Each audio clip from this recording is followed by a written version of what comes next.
ఎవరైనా సరే సోషల్ మీడియాలో పోస్టులు పెట్టేటప్పుడు, వీడియోల్లో మాట్లాడేటప్పుడు చాలా జాగ్రత్తగా ఉండాలి. లేదంటే ఎన్నో ఇబ్బందులను ఎదుర్కోవాల్సి వస్తుంది. అదే సెలబ్రిటీలైతే ఇంకా జాగ్రత్తగా వ్యవహరించాలి.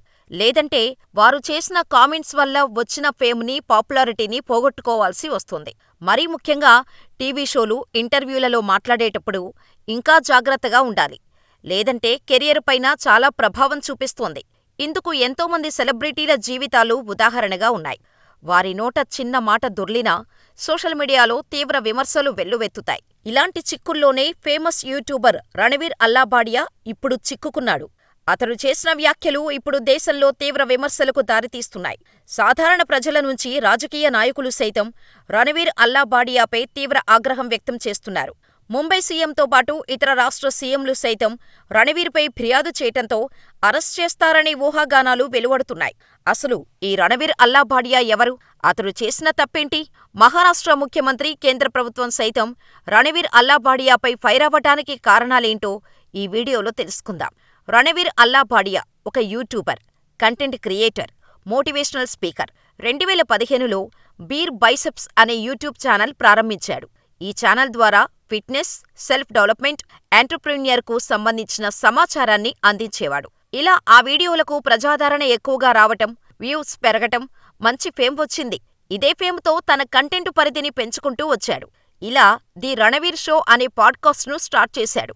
ఇలా ప్రముఖ వ్యాపారవేత్తలను, బాలీవుడ్ ప్రముఖులను, ఇతర సక్సెస్ఫుల్ వ్యక్తులను ఇంటర్వ్యూ చేసేవాడు. పాడ్కాస్ట్ సక్సెస్ అయింది.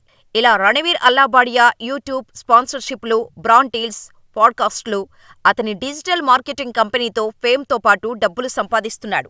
బీర్ పై స్టెప్స్ ఛానల్‌కు 7 మిలియన్స్‌కు పైగా ఉండగా, అతని హిందీ ఛానల్ అయిన రణవీర్ అల్లాబాడియాకు కూడా మంచి వీక్షకులు ఉన్నారు. ఒక నివేదిక ప్రకారం అల్లాబాడియా తన యూట్యూబ్ ఛానల్ ద్వారా నెలకు 10 నుంచి 20 లక్షలు సంపాదిస్తున్నాడు. అంతేకాదు జొమాటో, క్రెడ్, మై ప్రోటీన్ వంటి అనేక పెద్ద బ్రాండ్లతో, ఇతర కంపెనీలతో కలిసి పనిచేస్తున్నాడు. దీనివలన నెలకు 30 నుంచి 50 లక్షల వరకు సంపాదిస్తున్నాడని తెలుస్తోంది. అంతేకాదు రణవీర్‌కు మాంక్ ఎంటర్టైన్మెంట్ అనే డిజిటల్ మార్కెటింగ్ కంపెనీ కూడా ఉంది. ఈ కంపెనీ అనేక మంది ఇన్ఫ్లుయెన్సర్, బ్రాండ్లతో కలిసి పనిచేస్తోంది.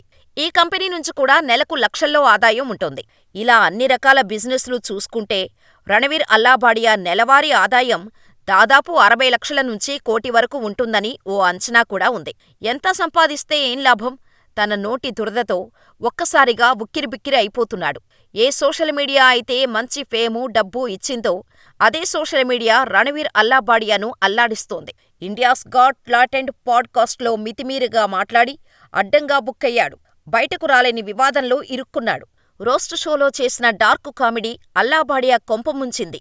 ఎంతగా అంటే మహారాష్ట్ర ముఖ్యమంత్రి మొదలు పలువురు సీఎంలు అతని తీరును తీవ్రంగా తప్పుపడుతున్నారు. పరిమితులకు మించిన అమర్యాదగా వ్యవహరిస్తే చట్టప్రకారం చర్యలు తప్పవన్న వార్నింగ్ ఇవ్వటమే కాదు, చేసి చూపిస్తున్నారు. అసలు అల్లాబాడియా చేసిన డార్క్ కామెడీ ఏంటో తెలుసుకుందాం.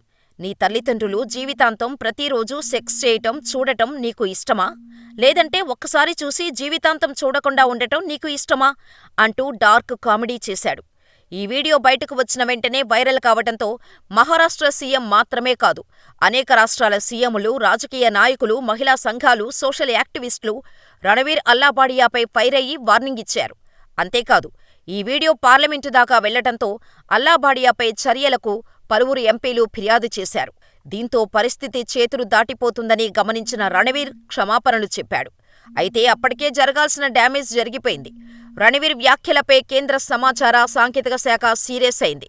తన వ్యాఖ్యలపై సమాధానం చెప్పాలని పాడ్కాస్ట్ టీంకి నోటీసులు ఇచ్చింది. మరోవైపు కామెడీ కంటెంట్ పేరుతో భాష హద్దులు దాటుతుందని శివసేన రాజ్యసభ ఎంపీ ప్రియాంక చతుర్వేది తీవ్రంగా స్పందించారు. అల్లాబాడియా చేసిన ఇండియాస్ గాట్ టాలెంట్ ఎపిసోడ్తో సంబంధం ఉన్న హాస్య నటుడు సమీర్ రైనా, ఇన్ఫ్లుయెన్సర్ అపూర్వ మఖీజా, ఇతరులపై కూడా ముంబై, గౌహతిలో పోలీసులకు ఫిర్యాదు చేశారు. ఇలా దాదాపు 30 మంది మీద కేసు నమోదు చేసినట్టు ముంబై పోలీసులు చెబుతున్నారు. అంతేకాదు రణవీర్ తప్పుడు వ్యాఖ్యలపై పలువురు ఎంపీల ఫిర్యాదు చేయటంతో పార్లమెంటరీ ప్యానెల్లో రణవీర్ను విచారించే అవకాశం ఉందని చెబుతున్నారు. ప్యానెల్ విచారణకు హాజరు కావాలని ఈ యూట్యూబర్కు నోటీసులు అందే అవకాశం ఉంది. అయితే అల్లాబాడియా ఈ మొత్తం వ్యవహారంపై స్పందిస్తూ చెంపలేసుకున్నాడు. తాను తప్పు చేశానని, క్షమించాలని వేడుకుంటున్నాడు. దీనికి సంబంధించి ఒక వీడియోను విడుదల చేశాడు. అయితే అతడి క్షమాపణల్ని ఎవరూ సీరియస్గా తీసుకోవటం లేదు. మరోవైపు ఈ వ్యవహారాన్ని సుమోటోగా స్వీకరించింది Mumbai cyber department. IT act కింద కేసు నమోదు చేసింది. ఈ షోకు సంబంధించి మొత్తం 18 ఎపిసోడ్స్ను తొలగించేందుకు చర్యలు చేపట్టారు. తాజాగా జాతీయ మహిళా కమిషన్ కూడా స్పందించి రణవీర్తో పాటు మిగిలిన వారికి సమన్లు జారీ చేసింది. ప్రస్తుతం ఇంటర్నెట్ యుగంలో ఎంత పేరు వస్తే అంత జాగ్రత్తగా ఉండాలి. ఎందుకంటే పేరు తీసుకువచ్చిన సోషల్ మీడియానే ఆ తర్వాత ఆ పేరు చెప్పుకోవాలంటే భయపడేలా చేస్తోంది.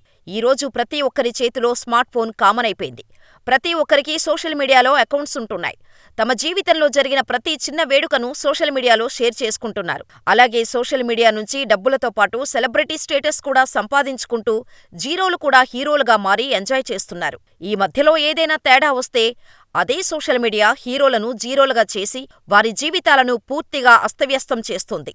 అందుకే సోషల్ మీడియాలో నిత్యం జీవించేవారు మాట్లాడేటప్పుడు, ఏదైనా పని చేసేటప్పుడు ఖచ్చితంగా జాగ్రత్తగా ఉండాలి. లేదంటే రణవీర్ అల్లాబాడియా జీవితంలా ఒక్కసారిగా తలకిందులైపోతోంది.